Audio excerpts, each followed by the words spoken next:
បែកធ្លាយព័ត៌មានថា Google เตรียมបញ្ចេញ Gemini 3.5 Pro ដែលជាកម្ពុជា AI ដែលមានសមត្ថភាពខ្លាំងបានដាច់គេលើលុយ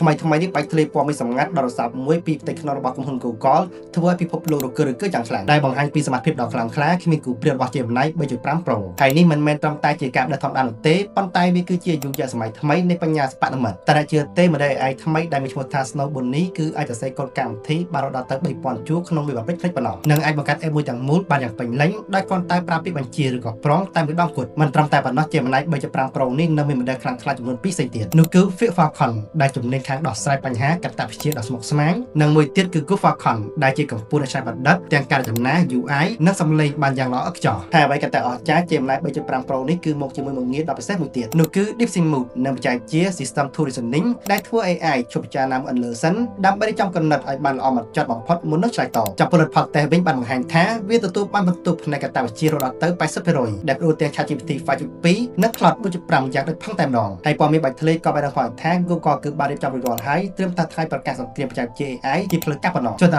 វិញគិតថា AI នឹងវិវត្តខ្លួនកាន់តែអស្ចារ្យនិងកាន់តែឆ្លាតវៃកប៉ុណ្ណាទៅនៅពេលអនាគត